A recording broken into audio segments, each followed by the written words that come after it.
right? And even in Delhi, you might think that I've segregated my waste, I've put it properly into like the municipality van, but where does it go? If it's going to Ghaziapur landfill, it is burning on its own. Permaculture has these 3 ethics, which I feel is beautifully simple. It says earth care, people care, and fair share. If your place has biodiversity, if your place is being regenerative, and if your place, for instance, has better AQI, better soil quality and water, that's something that you can drink straight from the streams, I would say that place would be richer than even Manhattan in New York. GNA. Gross domestic product ki jagah gross natural abundance. Wow. Welcome to this special episode of RTL amidst the clouds and the forest. Let me start with a story. Once upon a time, there was a boy working in the city and he visited his village. He noticed that the children there were no longer swimming in the streams like he used to do. There were no more swings made out of tires, and there were not many children playing in the outdoors. And then, to his shock, this 1.3 acres of his father's land was filled with garbage. How long would have this land been neglected for it to turn into this huge mountain of garbage? He thought to himself. What should this guy do now? Should he feel hopeless and helpless and go back to his city life?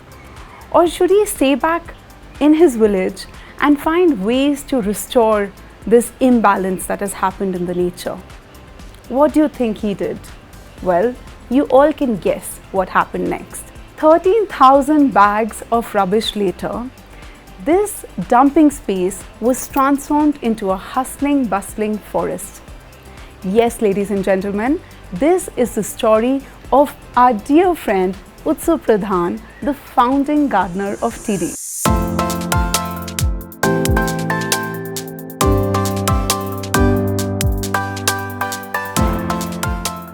TIEEDI is a revolutionary space where environmental actions happens at the grassroots level with communities, where everyday environmentalism is a way of life. TIEEDI's efforts have won them the Sabera Award for Environmental Conservation, and a National Geographic documentary won the Best Non-Fiction Film at the Redwood Film Festival in California. I met Utsow at the Returning to Love event in Delhi, where we invited him to talk about everyday environmentalism. And then I had the pleasure of visiting TIEEDI in February 2024, and I was so inspired by the work that you do. We then curated the Conscious Leadership Retreat, which we just concluded, and it was such an eye-opener. Truly, to become great leaders, we must all live consciously. And what better way to live consciously than being here at TIEEDI? So my first question to you is the abbreviation of TIEEDI. It is take it easy, easy does it. Easy comes twice in the name. My experience of being here, nothing that you do is easy. So what is the story behind TIEEDI and what motivated you to walk on this path? Yeah, we draw a lot of flack, especially from our volunteers when they get attracted to the name, saying that they are here to take it easy, but then they say, like you said, there's nothing easy here at TIEEDI. But I think the reason why we curated this name was the fact that, in our heads, if we really take into account how overwhelming and how overpowering the problem is, I don't think we'd be able to function. So despite everything that is there as a wrong in the world, what we're trying to do is we're trying to find some amount of calmness and equanimity in our head, and that will only come once we realize that you need to go ahead and correct the wrong, but you can't do it while being unhappy. You need to enjoy the process, you need to have fun during the process, and that's the reason why we say that take it easy, easy does it. When translated in Hindi, I think it would come across better where it says आराम से करो आप, आराम से करोगे तो सब कुछ अच्छा हो जाएगा. Wow, beautiful. So a little bit about the story of TIEEDI and what motivated you to walk on this path?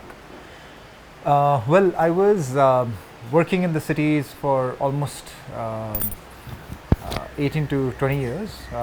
And then, I was climbing the so-called corporate ladder, and I had a great time, lots of learning. But just then, I just felt that the ladder itself was leaning against the wrong wall. So I didn't know what to do. I had no clue about, forget about permaculture, I had no clue about even how to compost my own biodegradable waste.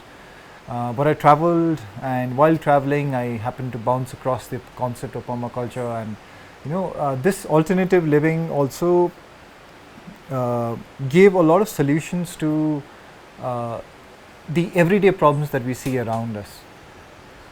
So decided to go ahead and pursue permaculture as something that would be a lifelong journey, is what I realize now. And TIEEDI happened in a very personal way, where I wanted to kind of live differently, create a mud house, grow my own food.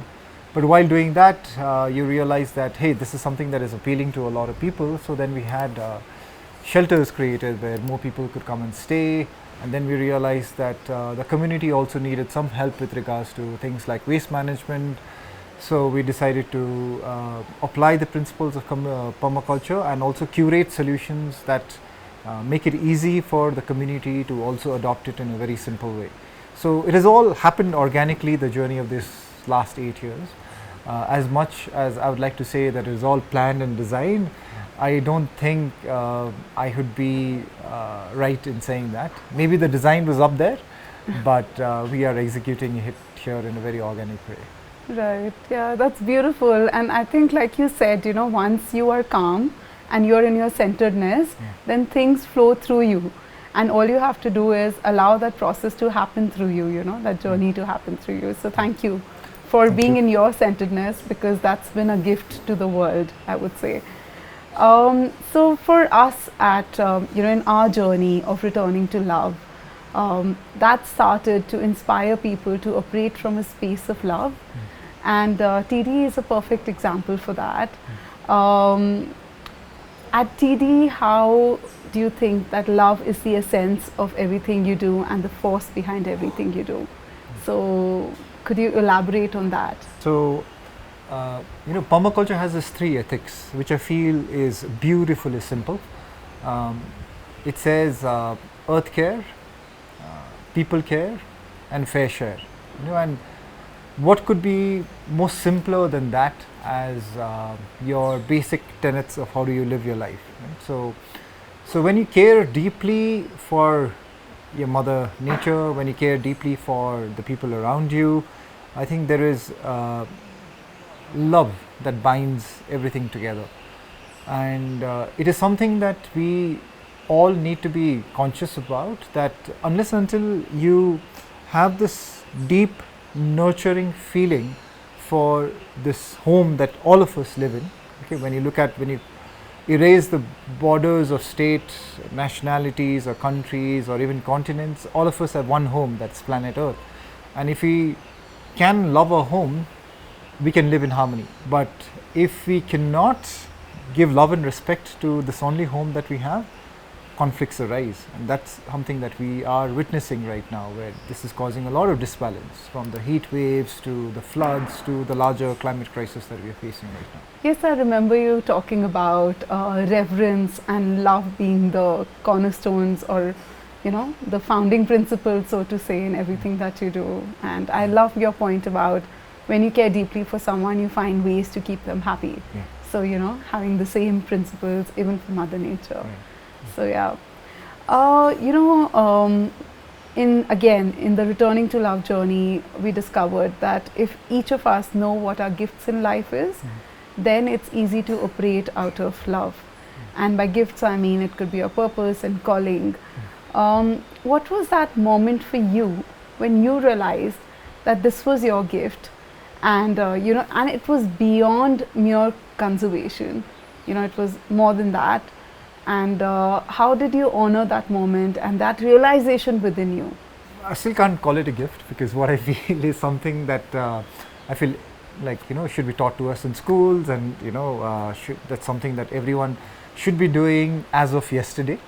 But I think for me, the life-changing moment was once we started working on this project, and then we had cleared the undergrowth on one patch of the land here to plant some trees, and we realized that there was a lot of trash there. So we cleared the trash, and then we realized there's a lot more trash. So we had this tree that was fallen down. We went, there was a volunteer from Australia at that time, Jimmy.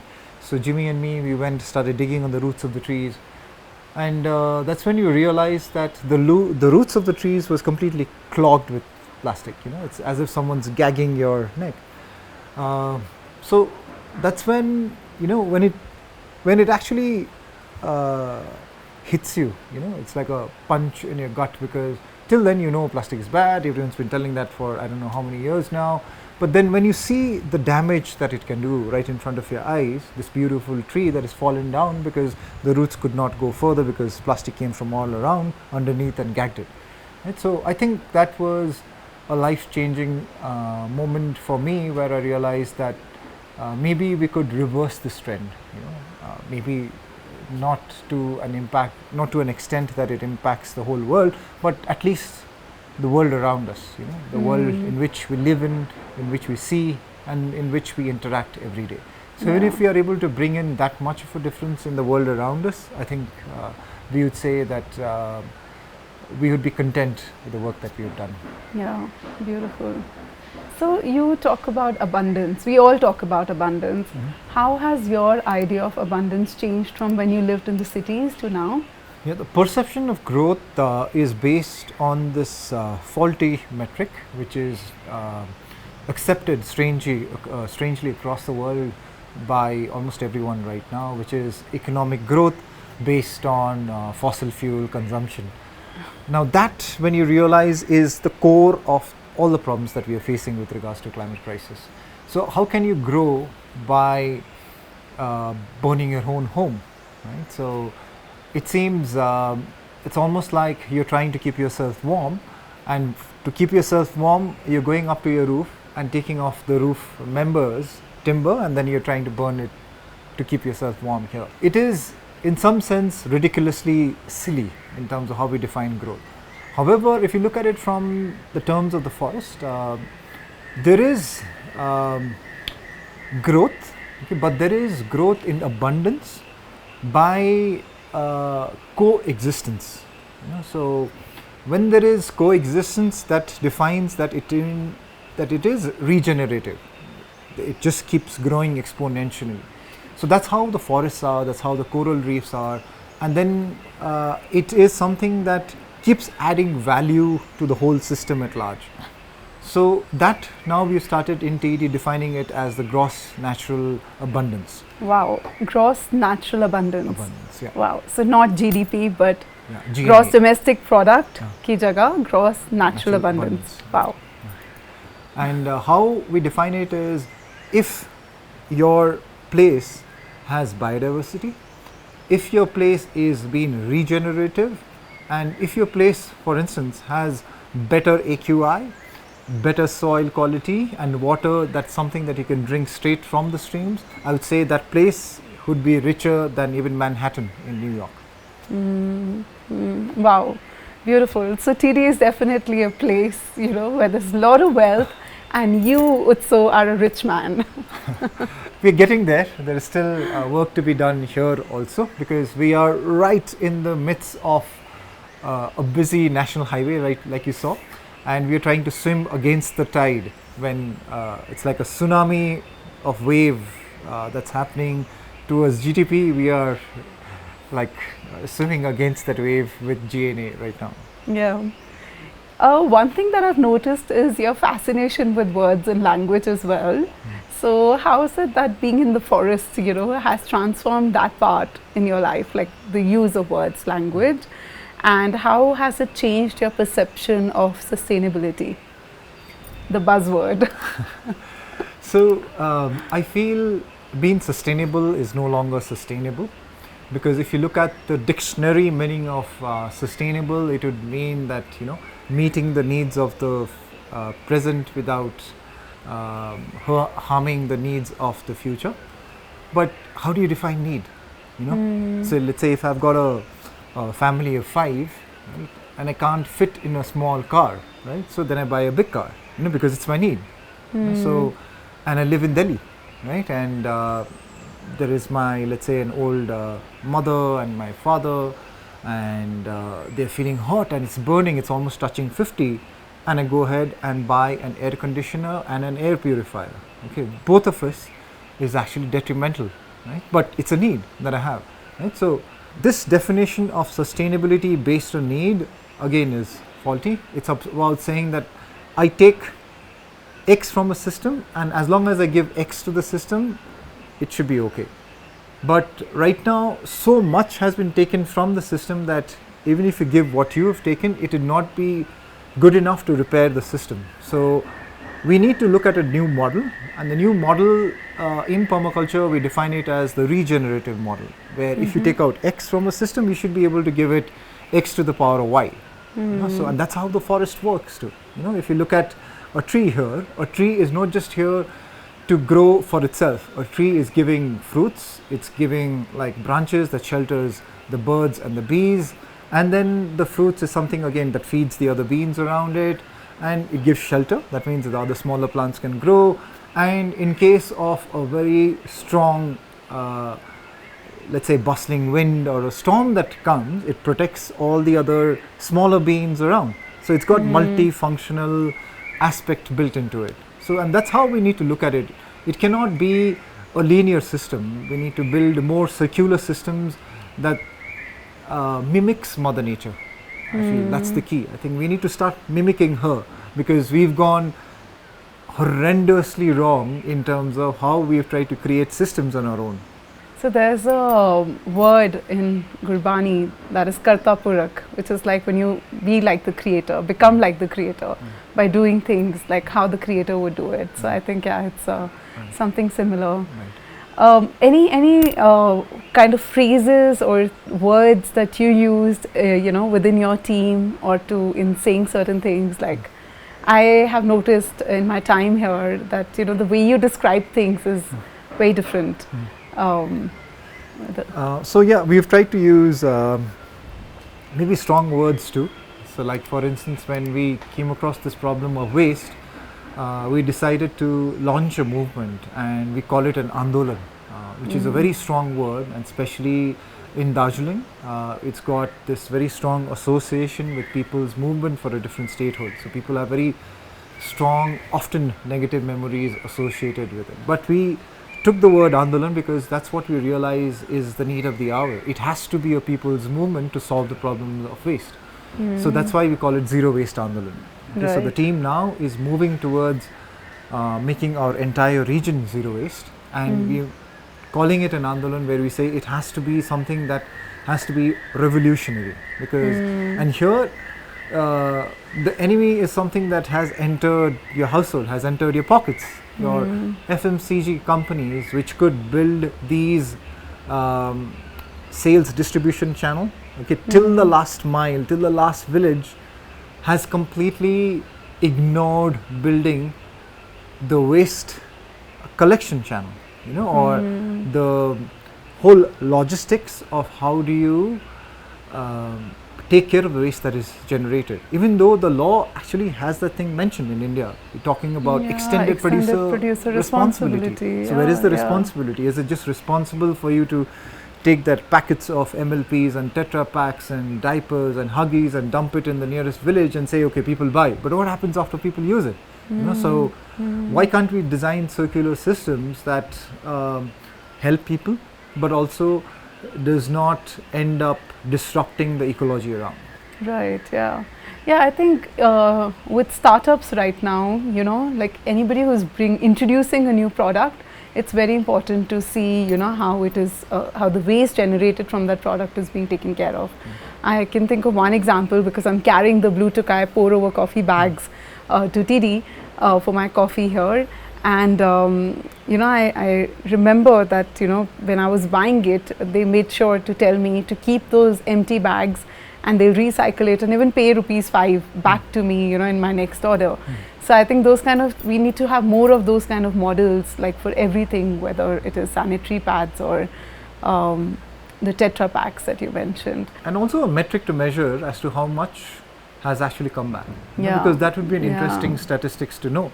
Because it's good to kind of, let's say, come up with the system, but it's very important to have a metric to measure whether the system is working or not. Because unfortunately, in a bid to appear eco-friendly, there is a lot of greenwashing happening all across, all around, in a bid to tell people that, hey, we are eco-friendly and we are a green company, and people get lured by it. But how much of it is true, we'll only know once we have data that is published and verified by a third party or a third party agency.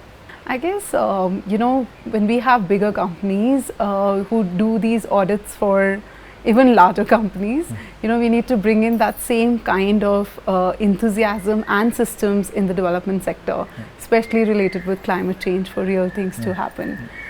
So, going back, because one of the most fascinating things everybody finds about TIEEDI is how this whole dumping space turned into a thriving forest. So, how did that happen? Like, I said it in my introduction, 13,000 bags of rubbish, like, how did you do it?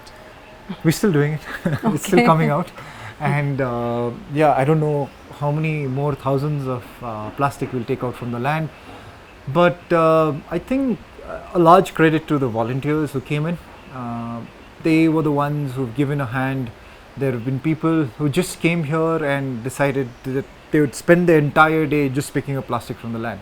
And people like Jimmy, who was the first one to volunteer here, and with whom we started some of these reforestation and also the cleanup processes. He was someone who just would squat on the slope, and you must have noticed that we're almost at about a 70-degree slope, and do it for like 7 to 8 hours. Wow. And like pick up trash throughout the day, and just do it for like 2 weeks at a stretch. Wow. And similarly, a lot of people like you guys who came down for this conscious retreat and also give us a hand to do the Himalayan cleanup. And little boys like Nirvan, and Ash, who helped us to kind of pick up trash, right? So I think it's a lot of contribution from the people. And in some way, I feel we are blessed to have the universe also conspire for us to be where we are, doing what we do, and at least having the comfort that at the end of the day, we gave it a fight. Yeah.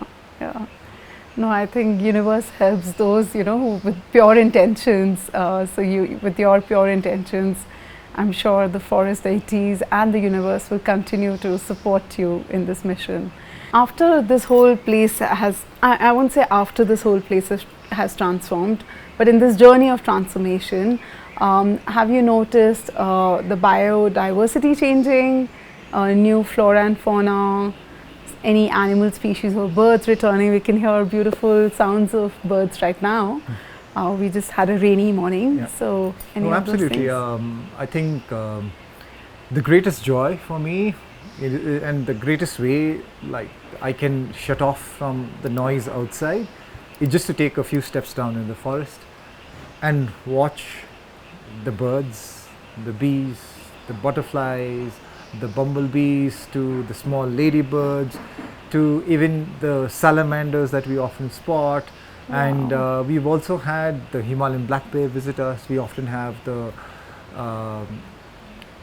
barking deer. Wow. And so the diversity has exploded out here. And every time we come down here where we are sitting, the space we call it Zomsa, which in Ladakhi means a place that you come together, right? It's a meeting point. This place, we curated it as such that it's at the center of the forest. Okay? And the forest envelops this place, and the whole idea was that whoever is here can soak into the whole forest. And while we are here, we can probably identify about like 30 to 50 different species of birds actually singing to each other. Wow. And we are at a biodiversity hotspot. The eastern Himalayas has so many life forms that needs to be protected, and it's something that is bursting with life at every corner because of the microclimate that we had, but we're losing it at a very, very fast rate. So it's a biodiversity hotspot which is very, very rare, and there are very few of these biodiversity hotspots across the world, and we are really? Wow. part of Eastern Himalayas, which is probably one or just out of 2 or 3 biodiversity hotspots that you have in India. Okay. Right? So wow. and I feel grateful for the fact that we have been given this opportunity to do a bit to conserve as much as we can of the beautiful world that we see around us. Grateful for that realization that happened within you and things started to reverse from there. So I learned about this new term, I mean at least it was new for me, permaculture, or as you call it, the Purkha-culture. And from what I understand, TIEEDI's basic principles come from permaculture, the basic principles of permaculture. Could you share a little more about that? What is it? Can you break down this whole concept for us a little bit? So I would say, it's a way of life, and there is a very quirky definition of it, which also I like, which is, it is a revolution that is disguised as gardening. You see people gardening, very quiet people, but it's actually a revolution that's brewing up, and I love that description because that's what it is also. A concept that was started in Australia by David Homegrown and Bill Mollison, who coined this word as permaculture, which is breakdown of permanent agriculture, as in how do you create permanent agricultural systems that keep growing and evolving over time, and that does not break down and become degenerative. Wow. But then over the years, I want to soak this in, like a permanent agriculture. Permanent so agriculture. When you join these two words, it's permaculture. Permaculture, right? Yeah. So that's how it started, right?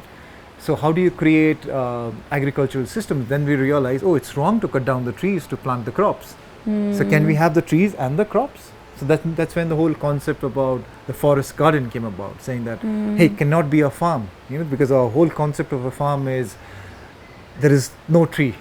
And there is like miles and miles of just crops that is there. And while it's green, it's soothing to the eyes, and it might sound, we have romanticized it in movies to Sarson Ka Khet and all those song and dance that happens there. Yeah. But it is degenerative. That's not the way that Mother Nature works, that only you plant one kind of thing and so it looks good only in movies. But in the long run, the soil does not get enough food for it to kind of remain fertile enough for you to even keep growing that particular thing that you're growing. So that's why we have started adding more chemicals. It was like for someone who is on life support, we are feeding more poison. So that's what we're doing when you're adding more chemical fertilizers, insecticides or pesticides that we do. So in permaculture, the whole idea is that mimic Mother Nature. Wow, what you said earlier, yeah. Look at how she works, You'll never see the soil there in the forest. Right. The soil is always hidden amidst layers and layers of humus, right? So soil is shy, protect her. So then we were like, can we grow food like crops or vegetables when we kind of hide the soil? Then we realized, of course you can grow, and the food that you grow is much more nutrient dense than the food that is grown chemically or even organically, but in a non-natural way. But hold on, like normally you don't see food being grown in forest and you don't see trees being grown in a farm. Yeah. But here at TIEEDI, you have both, which is very unique. I mean, I don't think I've seen it anywhere.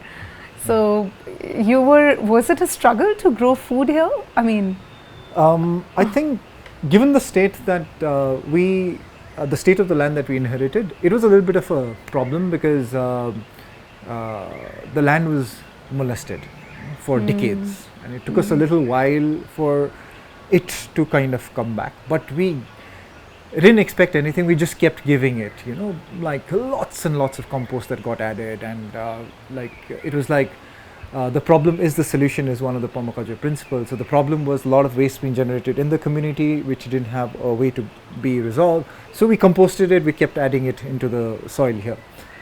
And over the years, the soil we have realized has become more enriched and fertile. And we started planting maybe one thing, the other thing, and then we understood, hey, let's try and do this link up also. Like this tree that we have in the background, is a nitrogen fixing tree. It's called Yeah. Nepalese alder. Yeah. So it takes the atmospheric nitrogen and feeds it into the soil. Wow. So there are the crops. Yeah. Like I remember you sharing about the cauliflower, Yeah. and it needs nitrate. Yeah. So for that you've planted a tree. Yeah. So it needs a very deep understanding of all these plants and what each of these trees bring to the table, Yeah. right? So okay, go on. I feel we just touched the surface. I wouldn't even call it deep. We just scratched the surface of the possibilities of how beautiful it would be when everyone works with the Mother Nature, right? Right. So when we have to build, why can't we build with bamboo? Yeah, yeah. Bamboo Wow. is so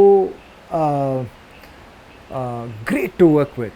Not many Yeah. people know that it's got a tensile strength that is even greater than steel. Really? Yep. Wow. Wow. So, and bamboo is something that can grow back every 3 years.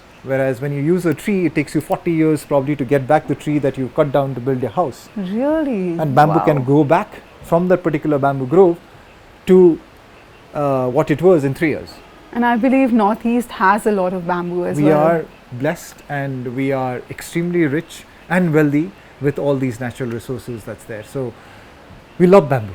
Wow. Bamboo, with amount of work that we've been doing with bamboo, and we planted a lot of bamboo ourselves, and we have been building a lot with bamboo. Yeah, please share with us about the sustainable dwellings. It was so, it was very unexpected, I would say, to have this kind of dwellings in midst of forest. And I cannot even imagine the kind of effort and thought that would have gone into designing these spaces for us to give us comfort as well as aesthetics and being sustainable at the same time. So please share a little bit about that. Wow. I think in TIEEDI we believe that when you build something, it has to blend in rather than stand out. Wow. Whereas in the cities we feel it's different. We have people's buildings stand out sometimes in a very horrific way. We've got great examples of it in Bombay and Delhi, where it stands out and it wants to be like noticed. Okay, whereas here in the forest we'd like to build dwellings that just is meant to be there, that blends in. So there is a huge difference, I realize, once you change this mindset of building your shelters and your dwellings to blend in rather than to stand out. And what best material to use to blend it in than bamboo. So we use a lot of bamboo, mud, stones, and we use concrete if necessary, like giving the foundation or lifting it up where there is a structural strength that is required. But I would say about 80% of the building is all natural materials that we use, and from no in bricks? and around. No bricks? Very little. And because once we realize that your piece of brick that is there, that red brick that is so ubiquitous, you see it everywhere, right, whenever a building has to be built, is one of the reasons why we've lost the fertility of the soil, because it is really? taken from the first 6 inches. It is extremely harmful for the environment every time we use bricks to build, because it is used from soil, it is baked, but then it is used from the topsoil, which is something that we really need to conserve. Right. So if you have to look at being regenerative, if you have to look at conservation, then we need to stop slowly building with bricks. Those bricks are extremely harmful. So that's one aspect of it. You're using fertile soil to create those bricks. Second aspect of it is to bake it. They're using plastic because there's not enough wood now. Trees have been cut down. Right. So they are using plastic to bake those bricks. And those bricks, when it comes to your home, could actually be detrimental to your health because it's soaked in all of that toxic chemicals in it, and you're living it there. But our cities are filled with that. Yes. Like there would be 1 or 2 cafes that one would know of, which are built from natural materials. Other than that, I think we're living and breathing in bricks, Yes. and that's how our minds are also becoming now. Yeah. So this dwellings and what you talked about earlier is all part of permaculture, right? It's under the whole. Yeah, it's how you live your life, basically, right? And how. So in a way, some people have even started looking at it in a very religious way. Saying that if Right. people are saying that, okay, what's your religion? People have even said, oh, my religion is permaculture. So we don't want it to be that cultist, but we would say that there is no better philosophy of living your life than permaculture, is what I found out, and with my limited experience that is there. And yes, how do you build, how do you grow your food, how do you build your relationships with your community, is something that is part of the permaculture ethics and principle. Let me repeat myself with the ethics, right? Earth care, people care, and fair share. So if you do a check mark on all of these three ethics before you do something new, you'll realize that you cannot do anything that is bad for earth or people or for the community. You have to do it in a way that is good for earth, good for people, and for the community. Fair share is community, Exactly, right? Yeah. right. Where it's a win-win situation for people and for nature as well. Right. Okay, wow. So you harness solar energy and wind energy and all of that here also. That also, I believe, is part of this. Yes, so wind is something, and the sun and your water, and so all of these are your energy sources that is there. So we would at some point of time like to see TIEEDI as energy, not just self-sufficient, but something that we can even supply outside. We have taken baby steps toward it, but I think at some point of time, we would have also some form of a wind-powered, solar-powered, and also your river-powered energy sources in place. Okay? So right now we're still connected to the grid, but I think we are heading towards that. We're looking at biogas also for energy, composting by composting your food waste, the biogas that is generated. How do you harness it to cook? Because not many people realize, but using your LPGs are also extremely harmful, because it's also a fossil fuel, right, that you are extracting, and it's a non-renewable source of energy that is there. You talked about fair share, where you brought in the communities. So I want to bring in that aspect about how do you, one, you're working for the communities, second, you're working with the communities. So how are you engaging people into what you're doing, and how easy or difficult that has been, and a little more on the community aspect. And also, I come from the public health sector, so I am interested in the health of the people and the health of the community, both physical and mental health. So while you talk about communities, if you could touch on that aspect as well, if there's been a change from the time you started till now. Sure. So the work that is done, the buildings that you see being made, the zero waste strategies that we've implemented here, is all done by the community. Now, when I'm saying community, it is not just the locals here, okay, but also community of people coming in from outside and willing to give a hand. So we've got architects, designers, and people who wanted to work in this alternative sector come in and give a hand. But it is, the core group is these folks who live in and around the villages here, and we are around 25 people strong now, and they were the ones going, collecting the waste, composting it, or sending it for recycling it, or segregating it further. And we managed to convince 3 villages, the whole village saying that, okay, let us go zero waste, that we will not burn, we will not dump.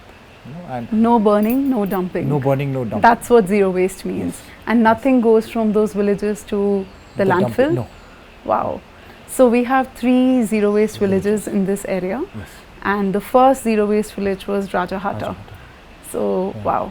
Yes, please tell us about that journey. So, it was quite interesting, where we spoke to them, and it did not come immediately. We told them that, hey, it's going to take us 6 months, but this is the proposal. If you guys are interested, would you like to partner with us on this? And but the vision was clear from the beginning. Vision was very clear, and we told them, but we will be able to, so-called certify you as zero waste village only after you do it for 6 months.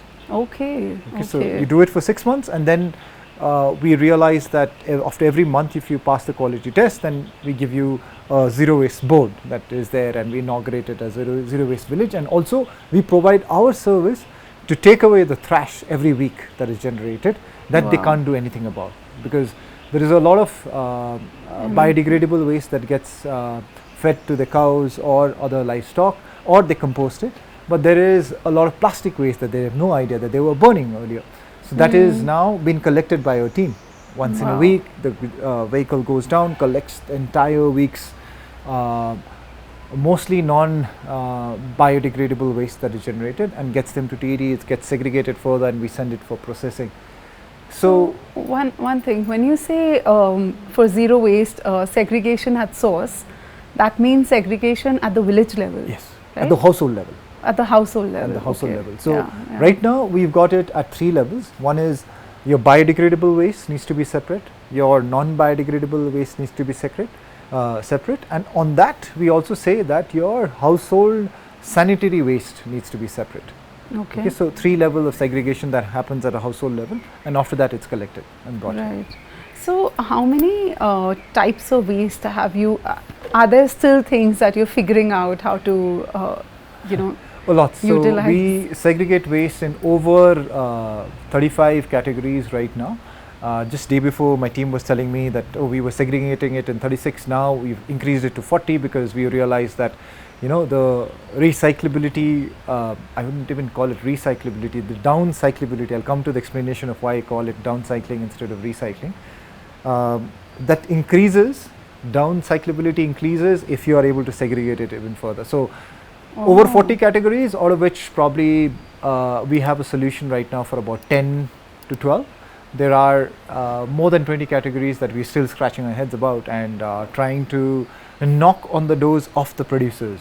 We've had some success, and also we have been trying to look out for solutions for the others.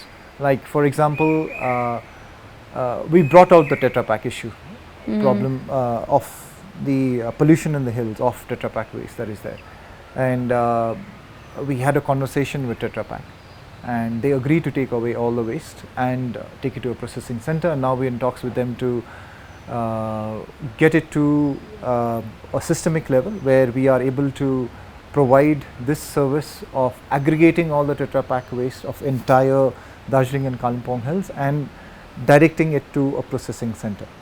So similarly, we are trying to reach out to the producers of the single-use disposable napkins and diapers that's there, and hopefully we will get some response from them too. We've launched 2 videos, we haven't had a response so far, but hopefully we'll get some response from them too, so that we say that, hey, you're a producer, there are consumers here, there was waste being generated earlier, maybe you didn't have a strong local partner who would help you also be environmentally conscious, saying that, hey, I'm the producer, but I didn't know what to do, but here we are here doing the hard work in terms of collecting it, segregating, even things like diapers, right? Sanitary waste, we're segregating it by hand, and we're saying we have it here. Now let's do the loop. Do we send it back to you in your office, or do you have some other solution? Because locally there is nothing that can be done. Interesting, yeah. So these local partnerships are very important, Yes. from what I understand. And also, from what I see, while you're doing what needs to be done, you're also making other people accountable for their actions, because no matter how hard you try and no matter how much you do, even with having community support, there's only so much one can do. We have to have extended arms by having more partnerships. I think partnerships are necessary, and even though we might come across as very strong activists with regards to waste, we are also solution oriented, and we are very clear about that we are not here to beat down the companies and say that don't buy, because it's people's choices, right? And we can't change people outright. We can at most educate them about better alternatives that is not as polluting as the single-use ones. Right. But if the waste has been generated and if there are companies that's willing to work with us, we are here as a solutions-oriented grassroots organization. We're saying to the companies, saying that, hey, we are lifting our hands up and saying that we can help you out with this. Now the onus is on these producers to take on more responsibility and say, there is a local partner, why am I not associating with this guy? You know, and because the team here is extremely motivated, you might have met them, Yes. you know, and they do not hesitate to put their hand even in shit, you know, if it involves segregation. And to find a team that is as motivated at this as this is something that I'm blessed with, you know. So it is the team that is brought us so far with their zeal, the motivation, and the ability to fight this battle at the grassroots. And it's extremely difficult when you go and collect the waste. There are times when, you know, people who call out my team as saying that, oh, kachre wale log aa gaye, you know, or the ones, they are the waste pickers, you know. But what they don't understand, right? what they don't understand is we are the ones who are the safai walas or the climate warriors. Okay, the kachre walas are the ones who are generating the waste. Exactly. Okay? But then I think they've taken it in their own stride now. There is a lot of humor with which we overcome these issues, and I think that's the strength of the community here, you know, and the ability to laugh at themselves is one of the greatest strengths that is there in the community in Darjeeling, because we've gone through tremendous strife politically, okay, that has led to a lot of strife economically. But then the ability of people to laugh at themselves and keep moving on is something that is one of the biggest strengths that we have here, and that's the same mindset that is taking this team forward. Right. And last year, with the limited resources that we have, we managed to process 80,000 kgs of waste.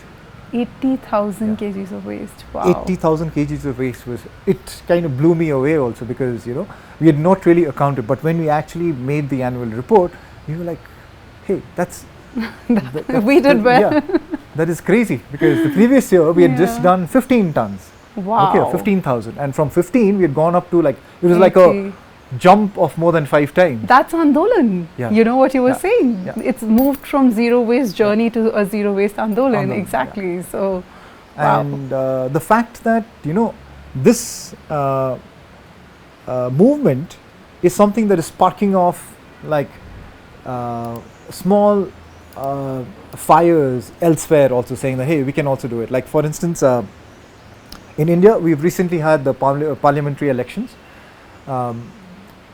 across the country, but I would say there was just one constituency that went completely zero waste. Wow. Okay, and that is Alipurdwar. Okay, that's because the administration there, the district magistrate and her team, called us and said that, hey, we worked with you guys before on marathons and other events. Would you guys like to partner with us on something interesting like a zero waste election? Wow. Wow.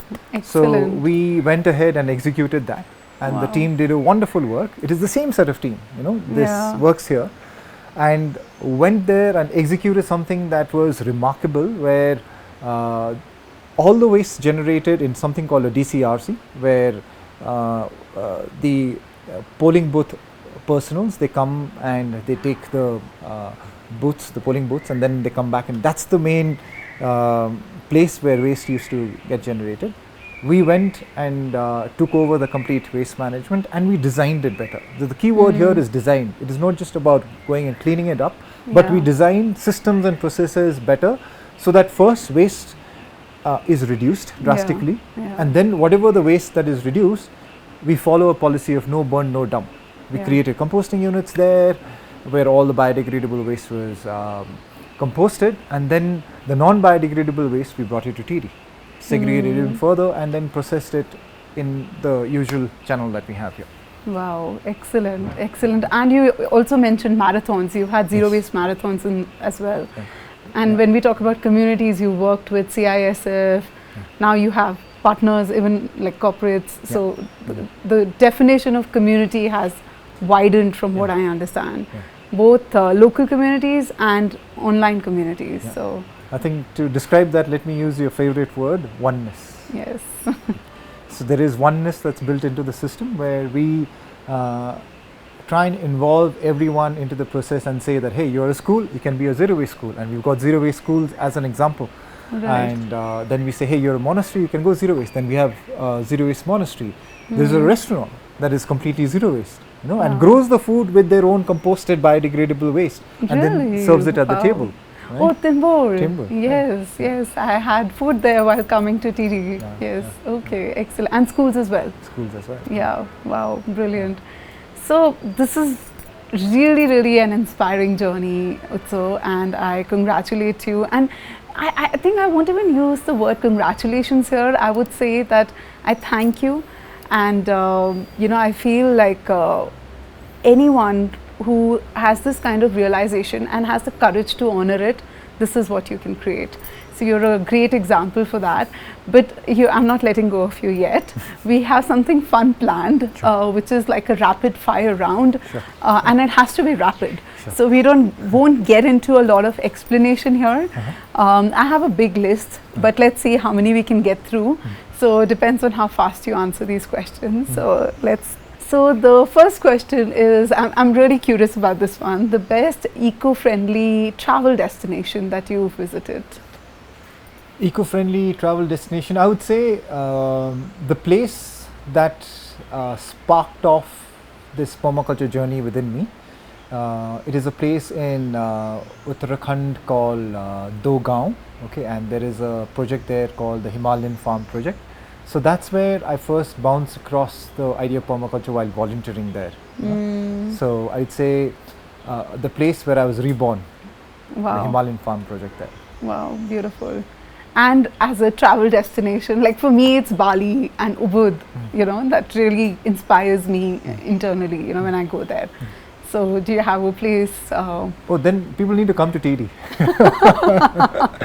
Absolutely. TIEEDI really makes me feel I'm in Bali. Yeah, that's the second best thing. No, I wouldn't say second. I think TIEEDI has surpassed Ubud and Bali also now in my eyes. Your favorite outdoor activity besides the conservation work that you do? Running. Okay. So I love running, and I think running is my therapy. It is what's keeping me sane with the work that we do. So I love running in the forest trails here. I believe that you are also the guy who ran the marathon for 100 kilometers in 19 hours, in a record time of 19 hours. Yeah, I love running, and now since about the last couple of years, I'm exploring the world of ultra running. So you have distances that exceed 50 kilometers. So yes, I've done a 100-kilometer run in Malnad, the trails of Western Ghats. So it was beautiful. Wow, हमसे चला नहीं जाता in trails. We're struggling to have a firm grip, and here you're running on the same trails. So inspiring. In one word, if you had to describe your connection with nature. Oneness. Yay! I think that describes it the best, because I don't see it as anything else. We're just one. Right. 3 ways in which you would describe how to lessen your carbon footprint. Oh, that one's easy, and it's often cliched, but I don't think it can be more transformational than that. If you can reduce your consumption, and if you can reuse whatever that you already have, and instead of buying new things, if you can recycle what you have, so the 3 very simple approaches of reduce, reuse, recycle, and in that particular order is going to be transformational. Wow. And that's what we used to do when we were kids. I remember my mom, we had a curtain which turned into a laundry basket, and after that it turned into something else. I mean, I think I saw that piece of curtain for at least 6 years of my life, being reused in all different ways. So right. Yeah. And that's what we should really be proud about in terms of the Indic civilization that was there, because and that's why permaculture for me is also Purkha-culture, which basically means that how our ancestors used to do things, and they were very regenerative in that sense. Right. And waste was not really a word that was even acknowledged, because everything was a resource for something else. And our mothers are our best practitioners of permaculture almost in every home right now. Yes. Without yes, even knowing that it's called absolutely. permaculture. Yeah. Thank you. Yeah. That was Yeah. good. If you could have any superpower to save the environment, what would it be? Superpower. I think the first thing I would do is, unplug the power of the fossil fuels and the companies that kind of extract it and then push it forward, because right now they are all powerful. They are the ones who control not just the economy but also the governments. And I think we need to acknowledge the root of the problem is the fossil fuel driven economy. So once you unplug the fossil fuels, it wouldn't take much time for Mother Nature itself to flourish, and trees to come back by itself, birds to come back by itself, species to kind of evolve and keep growing. I think if you are able to unplug that, you are not just solving the problem of a very polluting industry, but also you'll be able to solve the problem of plastic, because your plastic is a byproduct, and mind you, it's a waste product of the fossil fuel industry when they generate fuel. Right. And Right. so you're solving a lot of problems with that. Wow, excellent. Yeah, you're advising everybody to go into the reset mode by doing that, right? Yes. Like, yeah.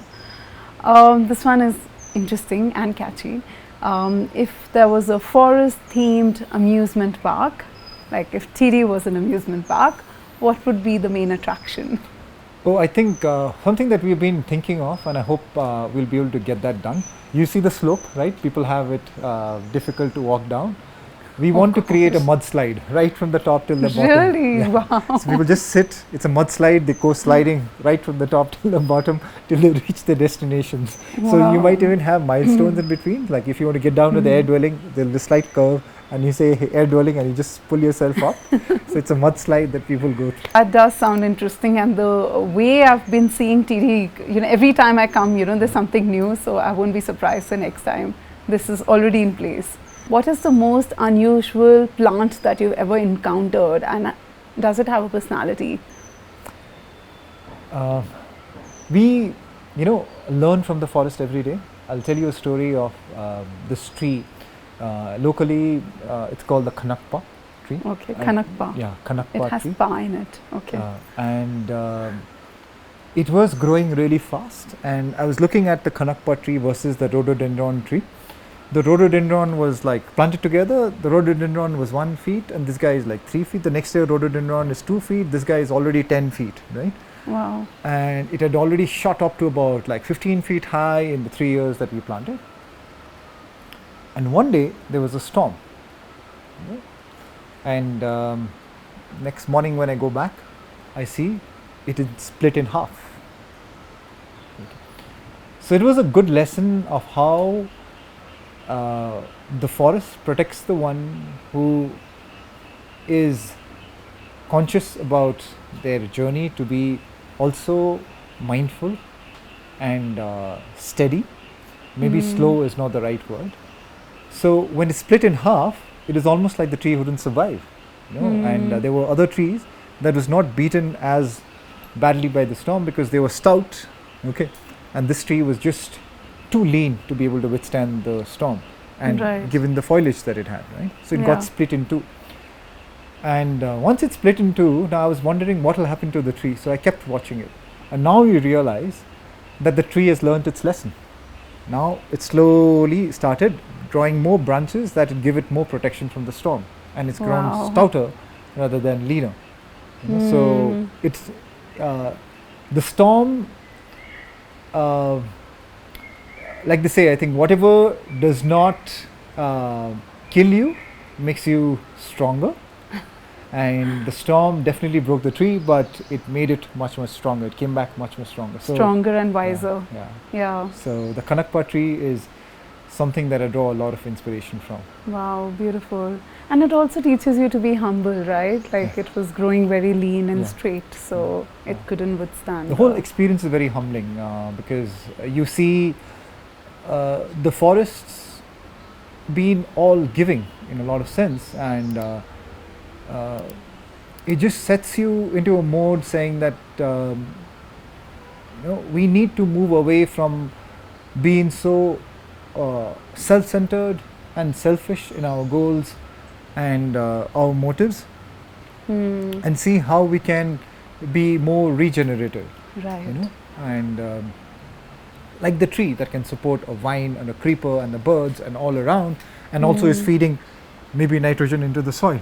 Yeah, giving all the way. Giving all. I was going to ask you the next question, but I think I got the answer to that. That if you woke up one day and you realized that you were a tree and not Utsow, or maybe tree with the name Utsow, then what would your first thought be? I think giving is from what I... Yeah, and I think conversing with the birds, who come and and talking to them and listening to the stories that they bring from afar. Yeah, finally being able to understand, what they're talking about or chirping about. Next, I want to ask you a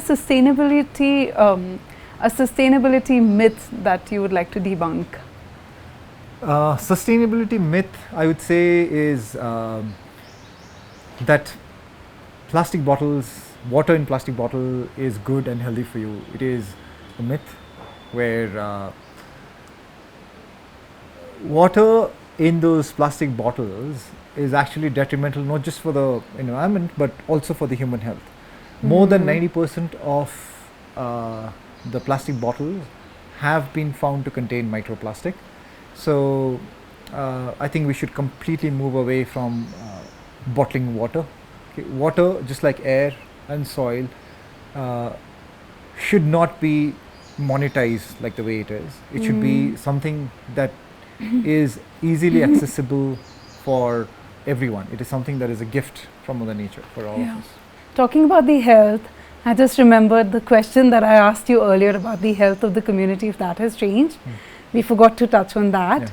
So could you very briefly talk about that? I think the community here itself has gone through a transformation, right? Where we are 25 people strong now, and we are very clear that TIEEDI is a sacred space now, and anyone who comes in here, even the guests who come in here, actually sign up for a clause that we will not smoke, we will not drink, and we will not even have things like tobacco in the forest. So even the people who work here, who would probably be making that kaini like every 5 minutes and having it, have stopped. Because for them to do that, if they're working here, they have to walk for about like 10 minutes, go out of the gate and do that. So, and for the wider community, I think the biggest gain has been the fact that the air that we breathe is now free of dioxins. So when you burn plastic, there is dioxins that's released into the air, and that causes cancer. Right. And here everyone used to burn their waste, and that's invariably what's done across the world, right? And even in Delhi, you might think that I've segregated my waste, I've put it properly into like the municipality van, but where does it go? If it's going to Ghaziapur landfill, it is burning on its own. That means when you step outside feeling all good, I segregated it all, but you're breathing that plastic that you gave out in the form of dioxins, which is one of the most toxic chemicals that's there. Dioxins and furans, it's actually going inside your body, and it's probably carcinogenic. It could be the one that is disrupting your body, and it causes hormonal disbalance. It causes like lots and lots of damage to your body. So the very fact that we have stopped burning a plastic out here in this community of these zero waste villages would have tremendous effect on people's health in the coming years. Wow, beautiful. Yeah, a good beginning to a better health. Yes. Yeah. Best sustainability tip for someone starting the journey, sustainable journey? Carry your own water bottle and your own cutlery. I think that's something that is going to be transformational, because as soon as you move out, so anytime that you have to, let's say, drink, you can use your own water bottle. Anytime that you have to like enjoy having, let's say, puchka outside, pani puri, you can just take out your own bowl and have it, and knowing that you will not create waste. Yeah, and I'm adding to that, carry your own coffee cup. Yes, carrying which your is own coffee very cup. important. Yes, yeah. Yeah. A surprising fact about TIEEDI or your work that people didn't know. Surprising fact about TIEEDI. I think we are all out in the open, but we also work a lot with schools. Maybe people don't know that. We've come up with our own curriculum called Everyday Environmentalism, and that curriculum is something that is implemented in a few schools here. But education is very close to my own heart. So before coming to TIEEDI, I was working in the education sector myself. And yeah, that's something that not many people know, but we have a curriculum called Everyday Environmentalism that we implement in schools. I think to add to that, one thing that a lot of people don't know is that you guys have a lot of fun here and you love to cook and you take turns in cooking and you have different kind of cuisines and nights here. So yes, that is something that I discovered and I would add that to the fun list of things that you do here. Yeah, cooking is a fun activity here, and the girls in the team have even come up with something called the men's cooking night. Yes. So it's when they excuse themselves completely from the kitchen, and we have to go and scratch our heads saying that what do we make? So it's quite fun that night too. And then so it's quite an interesting bunch of people that we have here. Yeah, and you have phone-free zones as well. Yes. So yeah, that's another thing. Yes. Okay, and if you had to convince an alien race to spare Earth, and you had to show them your collection of plants, how would you convince them to spare Earth? Or you would say, please conquer because we don't deserve it. No, I think it would be about having a conversation of coexistence, where if there is an alien race, then I would be interested in knowing what kind of plants that they have out there, and you would start talking to them. Yeah, start talking to them and then start talking about building bridges rather than creating fences. Right, yeah. So we talked about climate change. If you could talk about 3 things that we can do as individuals to mitigate its impact. I think firstly climate crisis, not climate change, because I think it's important to get the terminology correct. It's global boiling, not global warming. I think 3 things, coming back to the same thing again. Okay, I don't want to sound very prophetic saying that you need to do this. Very simple, often repeated, considered even cliched right now, but it is what makes a huge difference. Reduce, reuse, recycle as much as possible. And just keep these things in mind. If you reduce your consumption, you're already doing so much great. It might not be visible, but the very fact that if you just buying once or twice in a year, as opposed to buying 6 to 10 times in a year, and if you have decided to go ahead and reuse the cup that was already there, rather than buying a new cup that is there, and recycle as much as possible. So within this 3 tenets, I think composting also comes, right? So where recycling of your organic waste or biodegradable waste is composting. So if you learn the art of composting and the science of composting, I love to call it the art and science of composting, because it is both.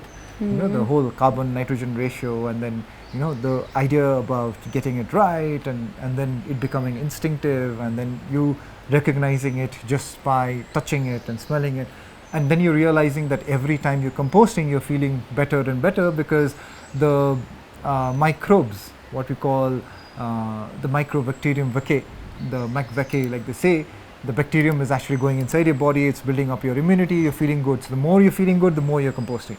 So, and you're adding on to the regeneration of the fertility of the soil.